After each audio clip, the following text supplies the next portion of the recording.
నా స్వరం యేసు కోసమే అనే ఈ యూట్యూబ్ ఛానల్కి మిమ్మల్ని అందరినీ ఆహ్వానిస్తూ, my voice only for Jesus ఛానల్కి మిమ్మల్ని అందరినీ ప్రేమతో ఆహ్వానిస్తూ, పరిశుద్ధాత్మ దేవుడి యొక్క కృప వలన మనమందరము దివ్య సప్రసాదనాథుడి ద్వారా జరిగిన అనేక అద్భుతాల గురించి తెలుసుకుంటూ ఉన్నాము.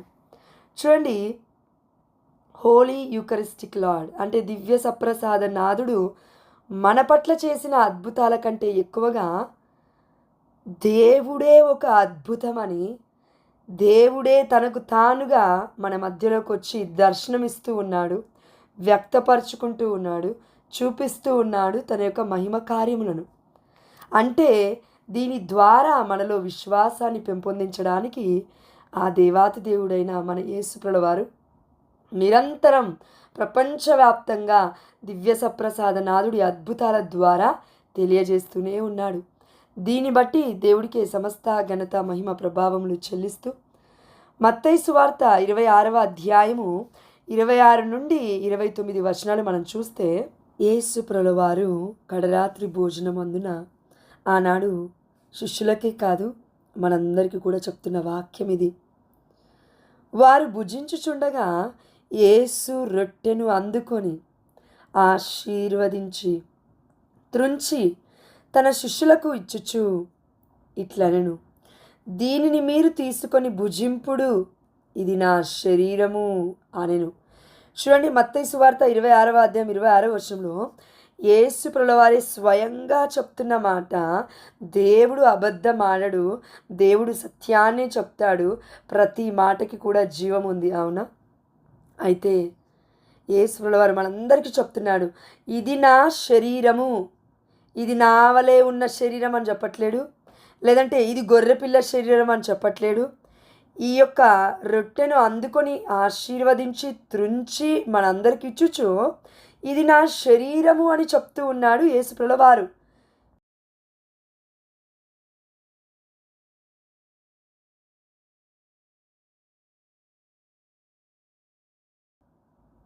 అదేవిధంగా 27వ వచనంలో ఆయన ఒక పాత్రను అందుకొని కృతజ్ఞతాస్తోత్రములు చెల్లించి వారికి ఇచ్చి, దీనిలోనిది మీరు అందరూ త్రాగుడు, కొందరు కాదండి, అందరూ త్రాగుడు. ఈ వాక్యం అందరితో మాట్లాడుతుంది కాబట్టి యేసు ప్రభుల వారు అందరికీ చెప్తున్నాడు, అందరూ త్రాగండి. 28వ వచనము, ఇది అనేకుల పాప పరిహారార్థమై చిందబడనున్న నిబంధన యొక్క నా రక్తము. యేసు ప్రభుల వారు మనందరికీ చెప్తున్నారు, ఇది అనేకుల పాప పరిహారార్థమై చిందబడనున్న నిబంధన యొక్క నా రక్తము. చూడండి, మొదటిగా నా శరీరము అన్నారు యేసుప్రభుల వారి యొక్క దేహాన్ని, ఆ యొక్క రొట్టెను. ఇప్పుడు ఈ యొక్క చిందబడనున్న ఈ రక్తము ఎవరిదంటే, ఇది నిబంధన చేసుకుంటున్నాను మీకును నాకును మధ్యలో, ఇది నా రక్తము అని యేసుప్రభుల వారే చెప్తున్నారు. ఇది గొర్రెపిల్ల రక్తము, లేదంటే నా రక్తం వలె ఉంది అని చెప్పట్లేదండి. నా రక్తము, this is my body, this is my blood, ఇది నా శరీరము, ఇది నా రక్తము, దీనిని మీరు భుజించండి, దీనిని మీరు పానము చేయండి అని యేసు ప్రభుల వారే స్వయముగా కడరాత్రి భోజనం అందున మనందరికీ కూడా చెప్తూ ఉన్నారు. చూడండి, యేసు ప్రభుల వారు ఒక మాట అన్నారు, నిన్న నేడు రేపు ఒకే రీతిగా ఉంటారు దేవుడు. Past, present and for ever. నిన్న నేడు ఎప్పటికీ ఎల్లప్పటికీ భూ దిగంతముల వరకు కూడా దేవుడు ఒకే రీతిగా ఉంటాడండి. అలాంటి దేవుడు, ఏకైక దేవుడు యేసు ప్రభుల వారు మనతో చెప్తున్నారు ఏంటంటే, ఇదిగో ఇది నా శరీరము, మీరు దీన్ని భుజించండి, ఇది రొట్టె కాదు, ఇదిగో ఇది నా రక్తము, మీ అందరి పాప పరిహారార్థమై చిందబడిన నిబంధన యొక్క, నీకును నాకును మధ్యలో నిబంధన చేసుకుంటున్నాను, అది నా రక్తము ద్వారా నిబంధన ఏర్పడుతుంది, నూతన నిబంధన. కాబట్టి ఈ నిబంధన, ఈ రక్తము ద్వారా మనం అందరం కూడా రక్షింపబడి ఉన్నాము. ఈ రక్తము ద్వారా, యేసయ్య రక్తము ద్వారా మనందరం కూడా రక్షింపబడి ఉన్నాము. రక్త ప్రోక్షణ లేకుండా రక్షణ లేదు ప్రియమైన దేవుడి బిడ్డలారా. అందుకే ఏసయ్య నా శరీరం అంటున్నాడు, ఏసయ్య ఇదిగో నా రక్తం అంటున్నాడు. కానీ ఇది గొర్రెపిల్ల రక్తము, ఇది గొర్రెపిల్ల శరీరం అని చెప్పట్లేదండి. పాత నిబంధనలో మనం చూసాము పాస్కా బలి, ఇక్కడ చూస్తున్నాము యేసు ప్రభువు వారి యొక్క నిత్యమైన బలి. కాబట్టి ప్రియమైన దేవుడు బిడ్డలారా, దివ్య సప్రసాద నాదుడిగా కొలువై ఉండి మనందరితో మాట్లాడుతున్నది మన యేసు ప్రభువు వారే. స్వయముగా దేవుడి దేహము, స్వయముగా దేవుడి రక్తము. ఈ సమయంలో మనందరికీ ఒక ప్రశ్న ఉండొచ్చండి. అదేంటంటే, అవునండి, మన కనతలేని కథోలిక శ్రీసభలో అప్పరూపములో ఇస్తూ ఉన్నారు యేసు ప్రభువు వారిని. కానీ చాలా మటుకు మన కనతలేని కథోలిక శ్రీసభలో ద్రాక్ష రసము ఈ డిఫరెంట్ డినామినేషన్స్ ఇస్తారు కదండి, వర్గాలు అయోగ్యకరముగా కొనియాడుతున్నారు కదా. ఆ యొక్క వర్గాలు ఇంతింత చిన్న బాటిళ్ళలో ద్రాక్షరసం ఇస్తున్నారు, సపరేట్గా రొట్టెను తుంచిస్తున్నారు. మరి కన్నతలేని కథోలిక శ్రీసభలో ఇవ్వట్లేదు ఏంటి అండి అని చాలామంది అడగడం కూడా నేను చూశానండి. యాజ్ ఎ క్యాథలిక్, కన్నతలేని కథోలిక శ్రీసభలో ఉన్న ముద్దు బిడ్డగా నేను చెప్తూ ఉన్నాను. అదేంటంటే, శరీరాన్ని కోస్తే రక్తం వస్తుంది, అవునా? యేసు ప్రభువు వారి యొక్క దివ్య దేహాన్నే కదా ఆ యొక్క దివ్య సప్రసాదనాథుడిగా మనం కొలుస్తూ ఉన్నాము. ఆ యొక్క టెబర్నకల్లో ఉంటుంది. ఇప్పుడు ఆ యొక్క రొట్టె కాదు, సాధారణ రొట్టె కాదు, అది యేసయ్య దేహము. ఇప్పుడు దేహాన్ని కోస్తే, దేహం పైన ఏదైనా మనం ఒక గాయం చేస్తే ఏమొస్తుందండి? రక్తము కారుతుంది. మరి శరీరంలోనే కదా రక్తం ఉండేది. ఈ విశ్వాసముతో మనల్ని అందరినీ నడిపిస్తుంది మన కనతలేని కథోలిక శ్రీసభ. చూడండి, కనులున్నవాడు చూడలేడు, చెవులున్నవాడు వినలేడు, నడక ఉన్నవాడు నడవలేకపోతున్నాడు. కానీ ఆధ్యాత్మికమైన కనులున్నవాడికి సమస్తం అర్థమవుతుందని, పరలోక రాజ్య రహస్యాలు అర్థమవుతాయని యేసు ప్రభువు వారే స్వయంగా శిష్యులతో చెప్పిన మాట. కాబట్టి ప్రియమైన దేవుడి బిడ్డలారా, మనం అందరము కూడా కన్నతలేని కథోలిక శ్రీసభలో ఉన్నందులకు మనం అందరము ధన్యులము. అన్యుల వలె జీవించకూడదు. దివ్య సప్రసాద నాదుడి ద్వారా అనేక అద్భుతాలు జరగడం మాత్రమే కాదు, దివ్య సప్రసాద నాదుడే ఈజ్ అ మిరాక్లస్ గాడ్. అద్భుతమైన దేవుడు మన తండ్రి తనకు తానుగా వ్యక్తపరుచుకుంటున్నాడు.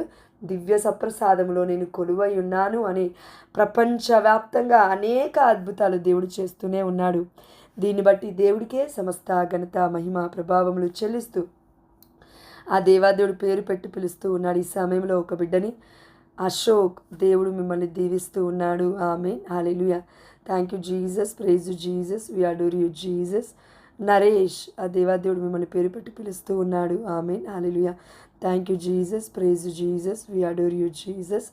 జోజమ్మ, దేవాదేవుడు మిమ్మల్ని పేరు పెట్టి పిలుస్తూ ఉన్నాడు. Amen, hallelujah. Thank you Jesus, praise you Jesus, we adore you Jesus. Rani అనే వ్యక్తిని ఆ దేవాదేవుడు పేరు పెట్టి పిలుస్తూ ఉన్నాడు. Amen, hallelujah. Thank you Jesus, praise you Jesus. ఈ సమయంలో ఎవరికో కుడికాలు విపరీతమైన నొప్పి ఉందండి, గుంజుతూ ఉంది, పాదాల దగ్గర సురుకుమని నొప్పులు ఉన్నాయి. ఆ దేవాదేవుడు స్వస్థపరిచున్నాడు. అంటే తిమ్మిళ్ళలాగా ఉంది, దేవాదేవుడు యేసు ప్రభువు వారు స్వస్థపరిచున్నాడు. ఆమేన్, హల్లెలూయా. దేవుడికే సమస్త ఘనత మహిమ ప్రభావములు చెల్లిస్తూ దేవుడు మనతో ఉన్నాడు. ఇమ్మానుయేలు అనగా దేవుడు మనతో ఉన్నాడు. ఇప్పుడు క్రీస్తు ప్రభువు వారు మనలోకి వస్తూ ఉన్నారు, మనలో ఉన్నారు. అందుకే గలతీయులకు రాసిన లేఖ 2వ అధ్యాయం 20వ వచనంలో చూసాము, ఇక జీవించినది నేను కాదు, క్రీస్తే నా యందు జీవించుచున్నాడు అని. ఆమేన్, హల్లెలూయా. ప్రియమైన దేవుడి బిడ్డలారా, ఈ యొక్క వాక్యాన్ని వీక్షిస్తున్న మీ అందరికీ ధన్యవాదాలు యేసునామంలో తెలియజేస్తూ, అదేవిధంగా దివ్య సప్రసాద నాథుడి యొక్క అద్భుతాల గురించి ప్రపంచవ్యాప్తంగా ఎన్నో జరిగి ఉన్నాయి. వాటన్నిటి గురించి మనము ఈ యొక్క భవిష్యత్తులో అనేక విషయాలు కూడా ధ్యానించుకోబోతూ ఉన్నాము. దేవుడి కృప చొప్పున దేవుడు మరలా ఇంకొక రోజుని ఇస్తే. కాబట్టి please stay tune to my voice only for Jesus channel. దయచేసి నా స్వరం యేసు కోసమే, my voice only for Jesus ఈ ఛానల్ని మీరు సబ్స్క్రైబ్ చేసుకోండి. అదేవిధంగా అనేక మంది బిడ్డలకి ఫార్వర్డ్ చేయండి, షేర్ చేయండి. అదేవిధంగా దేవుడు మీతో మాట్లాడినట్లయితే కామెంట్ రూపంలో తెలియజేయండి. మీకు ఒకవేళ నమ్మకం ఉంటే ప్రార్థన విన్నపాలని దివ్య సప్రసాద నాథుడికి అర్పించండి. తప్పకుండా దేవాతి దేవుడు మనందరి యొక్క అవసరతను యేసు నామములో తీర్చునుగాక. ఆమేన్, హల్లెలూయా. దేవుడు మనలందరినీ కూడా అనేకులకు దీవెనకరంగా వాక్యంపై ఆధారపడుతూ అనేకులకు ఆశీర్వకరంగా మనమందరం కూడా మారుదుముగాక. Amen, hallelujah. Don't run for the miracles, run for Jesus. దయచేసి వాక్యాన్ని పదే పదే ఉచ్చరిస్తూ మనం ప్రార్థించినట్లయితే తప్పకుండా దేవుడి వాక్యం విత్తనముగా మన హృదయంలో విత్తబడి అది మహావృక్షముగా మారుతుంది. ఆమేన్. హల్లెలూయా. అనేక మంది బిడ్డలు నీడ కార్చుకోవడానికి అక్కడికి వస్తారు. అనేక పక్షులు గూళ్ళు కట్టుకుంటాయి. అనేక మంది బిడ్డలకి ఆదరణగా మనల్ని దేవాదేవుడు మారుస్తాడు. కానీ వాక్యం ప్రతిరోజు చదువుతున్నామా? వాక్యం ప్రతిరోజు ఉచ్చరిస్తున్నామా? ప్రతిరోజు దివ్యమైన పరిశుద్ధమైన గ్రంథాన్ని ఓపెన్ చేసి మనము మన హృదయ అంతరంగంలో దేవుడి యొక్క వాక్యాన్ని తీసుకోగలుగుతున్నామా? క్రీస్తు నాలో ఉన్నాడు. కొలస్సీలకు రాసిన లేఖ 1వ అధ్యాయం 27వ వచనం ప్రకారం అవును, యేసు వారు రోజు మనలో ఉండాలి అంటే వాక్యం ప్రతిరోజు మనం చదవగలగాలి. దేవుడు మనల్ని నిండుగా మెండుగా 30దింతలుగా 60దింతలుగా 100రింతలుగా యేసు నామములో దీవించునుగాక. మనందరికీ కూడా ఆధ్యాత్మికమైన ఫలములతో, ఆధ్యాత్మికమైన వరములతో, ముఖ్యముగా ప్రేమ అనే ఫలముతో మన హృదయాలను యేసు రక్తములో కడిగి ముద్రింపబడునుగాక. ఆమేన్. హల్లెలూయా. దేవుడు తన నిండు ప్రేమతో మన హృదయాలని నింపునుగాక. Amen. Hallelujah. God bless you all. దేవుడు మనల్ని అందరినీ దీవించునుగాక. ఆమేన్.